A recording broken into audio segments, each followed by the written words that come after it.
I love that bumper, man. It always makes me feel cool, like I'm cooler than I really am. But that's awesome. Hey, my name is Tyler Jagan. I'm pastor of spiritual growth here at River Run, and we've been on this series called Refocus. And simply put, refocus just means to focus again. And we do this in our own lives, right? There are areas of our lives that we have a good handle on it, so we feel pretty good about it. But then we kind of look and shift at another piece of our life, and we kind of go, you know what? We really need to refocus on that. Maybe it might be, I need to refocus on my time with that child, or I need to refocus more on my marriage or my finances, or maybe I need to focus again back on dieting and getting into better shape. So we do that in our own lives, and it's true also when it comes to the context of our church family. There are times even as a church family that we work on certain things and we go, okay, we're growing stronger, we're getting better in this area, but as we're kind of spending a lot of time over here, we need to shift over here to kind of refocus on this area so we can get better at that again. And one of those areas that we're working on over these last months or so is this whole area of accepting, serving, and loving people when they come among us, particularly people who are new here with us. And it's just to kind of encourage all of us to kind of go back into time and to remember the first time that we were here, the first time that we visited. Some of you, that's really recent, so that's very fresh. That memory for you is just maybe just a few weeks ago. For some of you, you've been around for a long, long time, so you have to really dive deep into the recesses of your memory to remember what it was like when you first came to River Run. But I'm sure for a lot of us, we had a lot of similarity. Maybe it's like, man, I really need to be there. I really want to go to that place that maybe we drove by or somebody invited us to, but we're also kind of going, well, I don't know, maybe not this week. But we kind of start putting it off because it just kind of feels weird and awkward to go to new places. You've never been here before. You kind of come in, you finally get the courage, and you come on campus, and you're kind of going, I don't know what goes on in there. It could be kind of weird. I don't know what they do. I don't know what this is all about. I don't know whether they're going to really like me or accept me and all that. But you had the courage to go ahead and do it anyways. And some of you had an experience where you hit us on a really good day. You connected with a lot of wonderful people that connected with you. You felt part of this church family right off the bat, and man, that was awesome. For some of you, maybe it was a little cold start. You came here and walked in, and maybe nobody really, said hi to you, or it was just kind of like, I don't know if they really were glad I was here. And you came here, and then you left, and you kind of go, I don't know, I didn't really feel connected, but let's try it again. And you kind of kept fighting in that, and then you finally got connected, and you felt like, wow, this is my church family now. And some of you, you've been coming here for a few weeks or so, and maybe you haven't had a really good experience, and you're even kind of wondering whether maybe next week you may not come back. And for that, if that's your experience, or the last two, I'm really sorry about that. It's never been our intention. It's never really been our heart, which is the whole reason why we are refocusing on how we accept, serve, and love people when they come among us. You see, I think there's this image that God gives us and how we are to do that, and how we are to be a people who go and love and accept and serve people when they come among us. And before I kind of get to that image, I want to give you the context of the time frame and the period when God gave this image, and it will make sense for us and for today, and why it's so important that we become a people that are welcoming and just loving to other people that come amongst us.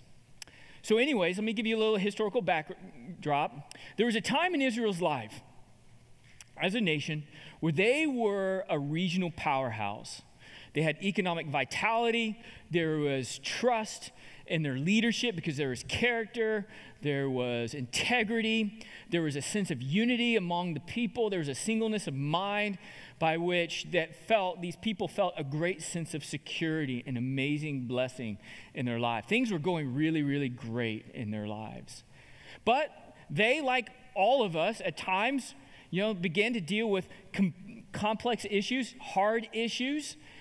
They began to have their own personal hopes and dreams, and they slowly began to move away from maybe leaning into the thing that gave them the greatest blessing, which is the relationship with God, trusting in God. In fact, the leader during the time when Israel was doing fantastic said this one time. He said, "Trust in the Lord with all of your heart. Lean not on your own understanding.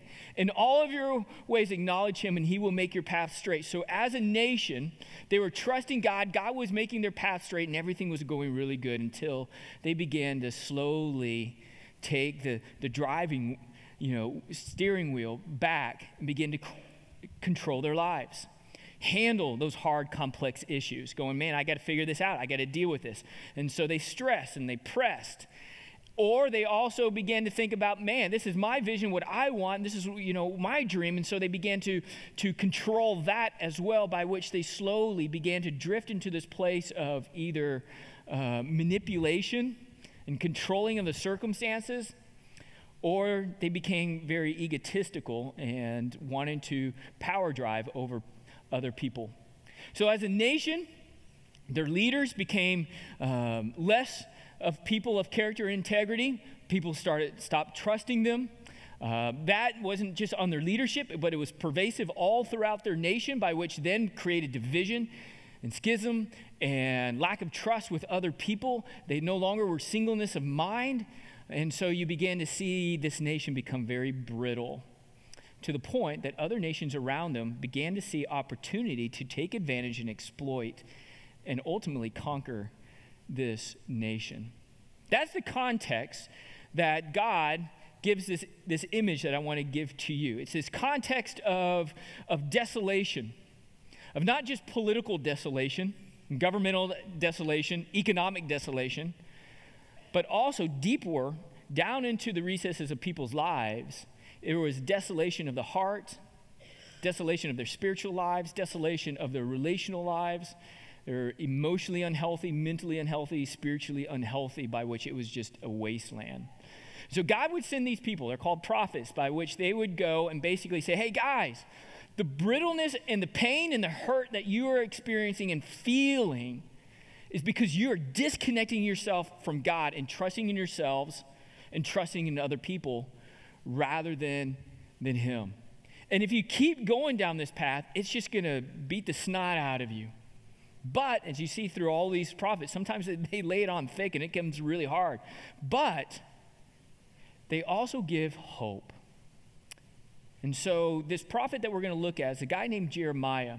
And he speaks to the nation of Israel in a very dark time in their country, where again, like I said, there's desolation, spiritually, emotionally, relationally, and it's just wreaking havoc in so many people's lives. But the prophet Jeremiah says, but there's hope. In Jeremiah chapter 17, verse 7 and 8, he says it like this. Even though there may be a complete wasteland all around us, everywhere we're at, he says this, but blessed are those who trust in the Lord.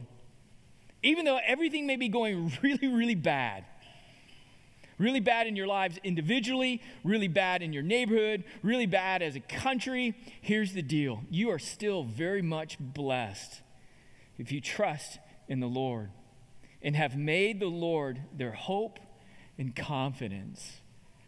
And so that's what he's saying. People would look around and look at their situation and go, how in the world can that be? Well, it can be if you trust and put your hope and confidence in the Lord, even though everything around you may be going hell in a handbasket. And so in the very next verse, he gives us that image of what it's like for us to be people who put our trust, hope, and confidence in our God. Verse 8 says, they are like trees planted along the riverbank with roots that reach deep into the water, okay? Such trees are not bothered by the heat or worried by long months of drought. In other words, it can be a desert wasteland everywhere. But for people who put their trust and confidence in God, it's like laying their roots down deep into the source that gives all vibrance and growth, which is not the circumstances around us, but it's found in getting our nutrients and security and strength from God. Their leaves stay green, and they never stop producing fruit. So, I've read this verse, this passage, many times in my life, and I've applied it even into my own life. I get it, I understand.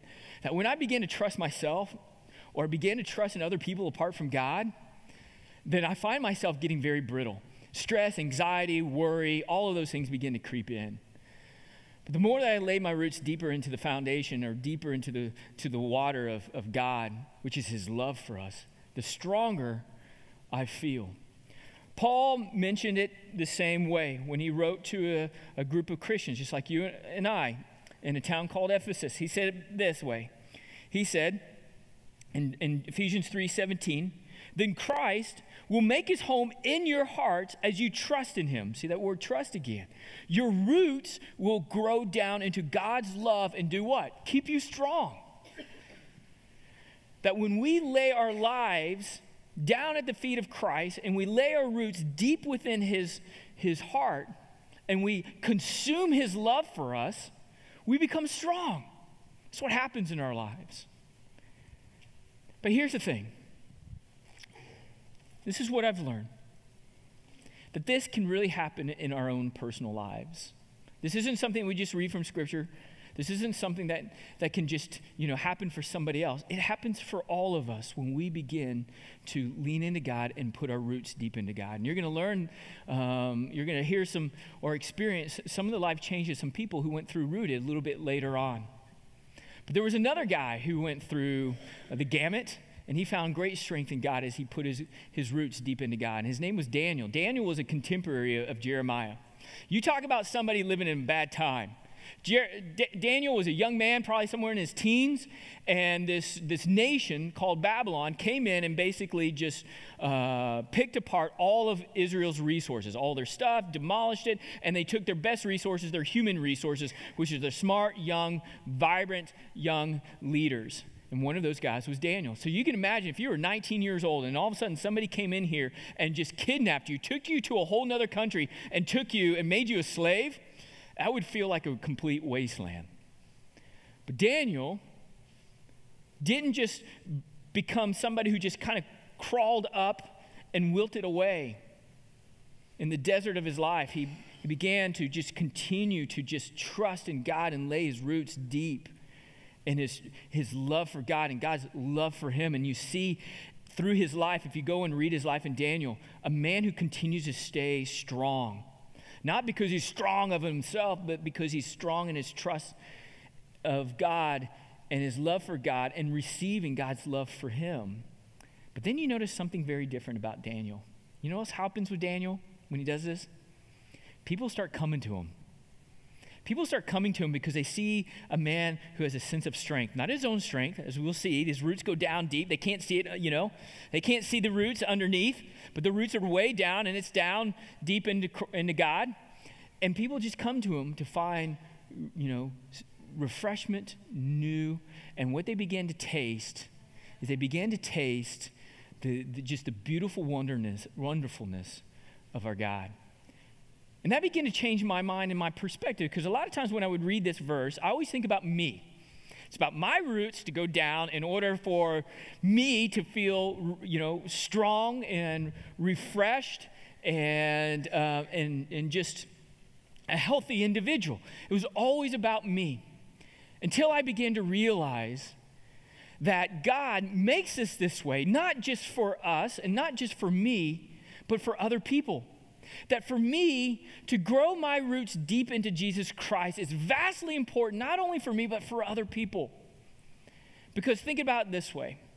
If we're living out in the desert and we are thirsty and we're starving and we just want to give up, and we would love to give up and just die. But then all of a sudden you see out in the distance, you see something poking up and it has green on it. And if you squint your eyes and you see a little bit closer, there's some fruit on it. What are you going to do? You're going to run. You're going to run to that tree. You're going to sit under its shade to get out of that heat because it's hot out there. You're hungry, and so you partake of that fruit and you eat it, and your eyes begin to feel refreshed. They come alive as you eat of this. And I recognize that that's how God works in our lives, because not only when I put my roots deep into God and he makes me strong, I then become a place by which other people can find rest and peace They can see the work of God in my life that's making me stronger and stronger. They can taste of the fruit and begin to taste the goodness of God by which brightens their life and their eyes. That growing rooted into Christ isn't just for me, it's for other people. And God, when I think about this, is that God didn't want me to live my life where I'm just flashy. It's not what we're talking about, Sometimes in life, instead of growing deep into Christ, we just want to be flashy, We want to look good, we want to act good and all that sort of stuff to be attractive kind of people. But that was never God's vision for people. See, people may be attracted to us and they may be able to come to us and go, wow, okay, I see the flashing lights and all that sort of stuff. But as they get closer to us and they try to sit under our shade, there's not a lot of shade. It's still really hot. And there's no fruit there, just blinking lights and stuff. God meant for us to be a place by which we grow a healthy way by which when people come into our lives, they're like, man, I don't know what it is. I don't know what's going on underneath you. But man, when I'm with you, I feel a sense of refreshment. I feel a sense of, I'm so glad to be in your presence.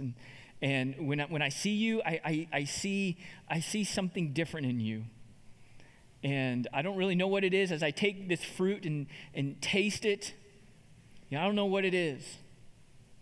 That's God's vision for us. And then what we do is you say, you know what it is? It has nothing to do with me. On the outward, it may look for me, but you know what it is? It is nothing more than me anchoring my life and deeply into Jesus Christ. Any shade you have comes because of Christ, not from me. I'm just letting it happen.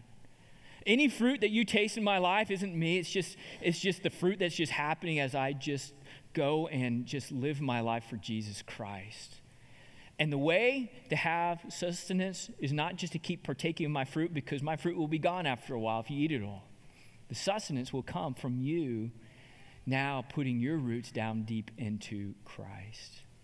So here's the thing, though. This is so important.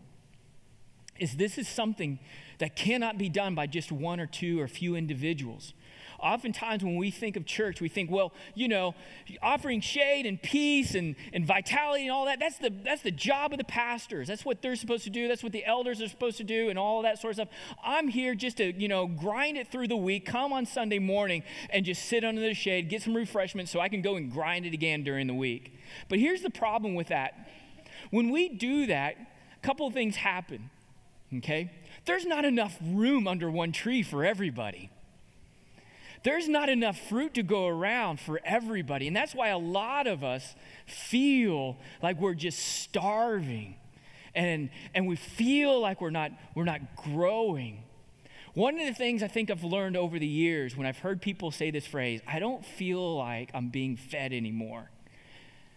And for a while there, I just wrestled with that. What does that mean? What does that mean? What does it mean? Until it just finally clicked on me. It's like, you know why you're not being fed anymore? Because you're continuing to consume off of somebody else's tree. You're continuing to consume somebody else's shade. And you're never really satisfied because you're leaving that shade and you're getting out into the desert. You're getting hungry again. And the only person who could ever give you that sustenance all the way through the week is Jesus Christ. If you lay your roots deep into him and your relationship with him, you will continue to grow. It may be a little tree, but over time you trust him, you persevere with him, you will become a very strong oak because you have strong roots within him. And not only that, but when we do that, not just one or two or a couple of people, when we begin to do that, we become a forest together. And guess what happens? Our bandwidth to be able to love and serve and accept people more increases. Because we got a lot of shade. There's a lot of people around here. There's a lot of people around here to feel connected. Maybe you didn't connect with that person, but you're connecting with that person. That's why this is something that God calls us all to do. God never meant for this to be a one or two little tree little thing by which all of humanity tries to squeeze under and try to get some fruit from it. It's to be a people who come under, find the refreshment of God within our lives, by which then we tell them the secret sauce, which is Jesus Christ, by which they get their anchor down deep with him, by which then they grow, and now the trees are beginning to multiply, by which more people can come. More people can come under our shade and feel refreshed and glad to be in our presence, by which we just continue to tell them about where we got this all from, which is our God. because then now there's enough fruit and there's enough shade to go around. This is why this refocus that we're doing is so important. You know, as new people come amongst us, this is something that we all need to be a part of. We all have the opportunity to be able to be people that gives refreshment to a worn out, wearied people who have not yet met Christ and yet have not yet stuck their roots way down deep into his love. It's an opportunity for them to come and begin to taste a little bit more of the goodness of God, by which they can come and through all of that, listen to a wonderful message, whether it's by one individual up here on a platform or by the messages spoken in love through a wonderful, beautiful building relationships of people within all of us as we go about our day, whether that's out in the parking lot or out over here greeting in here or out in the lobby or any other piece in here. It's God's vision. God's vision is for people to come here and just be able to go, because we are living in a time where people are feeling more desolate in a wasteland than ever before. You've heard me say this many times. You've heard it up here. That as people are drifting away from God and they're looking for things of this world, it's just not satisfying. It just doesn't. It doesn't do it. You know? So people are more isolated than before. People are more dealing with hard issues in their lives and their relationships and their family and on their own. They're dealing with depression. They're dealing with all of those sort of things, by which they need shade. They need the goodness of God, but it can't come from one person. It has to come from a group of people. It has to come from a forest of people in doing this. So if there's anything I could ever do to encourage you or to inspire you, it'd be nothing more than just to say, okay, God, I want to lay my roots deep with these people. And even though I may be a little tree shooting out now, I'm going to go and serve and accept with these little people, with all of these people. And I'm going to use that as an opportunity to not only to connect with other people here at River Run, but also to begin to be a person that can bring refreshment and joy to another person who's just weary and worn out when they come here. Because everybody who comes here is just like you and me. None of us got it together. All of us deal with hard, difficult things. We all get stressed.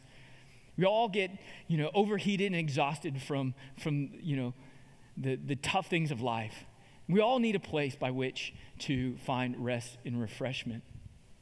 And all of us need to grow our roots deeper into Jesus Christ. And all of us need to be people who then are people who invite people and encourage people and to be people by which they find rest and refreshment in doing that. You see, the beautiful thing about the way that God made us is not just for me. It's not just about me growing deeper into Christ, by which I feel a sense of security, and then I feel, stronger, and then it's just about me. It's about other people. But that's not just about me individually. It's also our story. It's our story of being a people who together, not individually, but together, through the way that we love each other, the way that we serve along with each other, the way that we do life together, that we continue to put our roots and intertwine our roots together deeply into Jesus Christ and to love him immensely. One of the guys, Carlos, in our church, who I love just dearly, turned me on to this TED Talk that was done by this botanist. And he said, trees are brilliant. They're more brilliant than you ever think. You see, trees communicate, and they also share resources together. And so they did this experiment, and they found that when trees grow down and their roots begin to intermingle, what happens is they begin to kind of speak to each other in their kind of tree language on how to get more nutrients into their life, and also how to intertwine with each other in order to make them stronger. Because when we are intertwined through the strength of Jesus Christ, there's nothing that can move us. It's always been God's vision for us. Never to be this lone wolf, isolated individual, but to be people who are intertwined, not because we're enmeshed in each other, it's because we are both, and all of us are getting our nutrients from Jesus Christ, by which it makes us stronger, by which we share that nutrients with other people and share the water with other people, by which we keep encouraging people to keep leaning into Jesus Christ, that he loves you, to remind you we need to continue to be that people.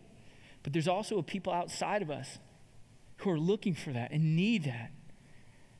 And when we do this together, people can come and they can find freshness and refreshment. I want to encourage you guys, if you haven't already, just after the service, just come up to the front.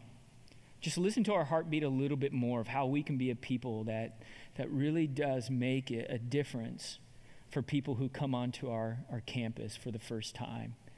If you've been around here for a while, let me encourage you. You know so many things going on around here. You have so much connections with other people. You are ripe for being a person that can help other people to connect deeply into our congregation. For those of you who are new, you have an awesome opportunity just to meet people in order to begin the process of growing in Christ with other people. If you've had a bad experience here, I'm like going to say, yay, God, because now you are somebody who's passionate, hopefully to say, we'll never let that happen to somebody again. And we say, bring it on, help us. So that way your bad experience will never happen to somebody else. We would love for you to partner with us in that. And so after the service, it's just right after the service for a few minutes or so, we're just going to kind of talk you through how you can do that. And again, I'm not this spiel. I hate spiels. I hate trying to get people. If you know me, you know I hate this sort of stuff. But I do believe wholeheartedly of a beautiful vision of being this place by which people go and they leave here and they've experienced the living God through how we love them and how we are so grateful that they would want to spend time with us and how we just help them out in the weirdness and awkwardness of being new here. What an amazing, beautiful gift that you and I can give people. That they can walk away and go, all right, God, I'll give you another week. I'll give you another chance. I'll lean into you more. I'll see where you happen, what would happen. And then life change begins to happen. 12 weeks ago, we started a new rooted journey. And this time I got to facilitate it, which was really fun. And I knew, a lot of the people there, not everybody really well. And the people that I knew, at least I thought I knew well, right? That's kind of how it goes in life. When I really got to know them, began to realize that, maybe we were strangers. And so what we did was just this journey of going, hey, what would it be like if over the next 10 weeks, all we did was just sink our roots deeply into God and see what he has for us. Let's see if he really can nourish us. Let's see if he can really make us stronger. Many of us, we went into that thinking about that about ourselves. This is what we wanted for ourselves because we wanted to grow stronger in our relationship with Christ. And through that journey, we found that it wasn't so much about me, myself, and I, but it was really a journey of us, that we were doing this together. And God, as we were kind of growing deep into him, we began to love each other even more. And we began to encourage each other, do life together in ways that some of us never thought was possible. Sharing stories, sharing life situations, finding encouragement like they never thought or we never thought would ever be possible. And God began to change lives. And I'm so grateful to be part of their lives and be their brother and sisters. We're going to see a little video here or a slideshow here in a second with the worship team leading us in some worship. And you're going to kind of get to meet or see some of the life change that has happened. But it's amazing. This is an example. When you see these people, all of these people were one-time first-timers at River Run. That somebody loved and somebody encouraged, by which they found themselves into our family. By which they sat into some shade and they ate some fruit, and then they decided that, what I need is I really need to go deeper and begin to sink my roots deep into a relationship with Jesus Christ and with other people. And boom, you began to see strength. You began to see freedom. You began to see loving friendships that you've never experienced before. Not because of anything that we have done, but simply by just saying, all right, God, here I am. I'm going to sink my roots into you and see what you got. And guess what? We've learned from all the years that we've been doing Rooted Now. He never disappoints.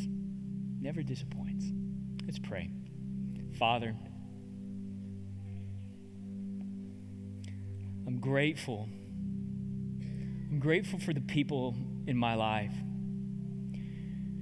who have been the shade in my life when life has worn me out and I've been weary, sometimes wanting to give up, stressed, depressed, by which they were people who just trusted you, loved you, and I could just come into the presence and just be me. Taste of your fruit in their lives and be so grateful for them. Father, I'm just asking that you would continue to inspire us, encourage us to lay our roots deep into you, that we would not just be individual trees, but we would be a forest, a beautiful place of rest and of nourishment and of life change, God. Thank you for my brothers and sisters going through this rooted journey too, and how going and just trusting in you and seeing what that does just helps us just to see how beautiful you are, how wonderful you are, and how trustworthy you are. And through that, how you make us so strong. Thank you for that gift. It's in your son's name I pray. Amen.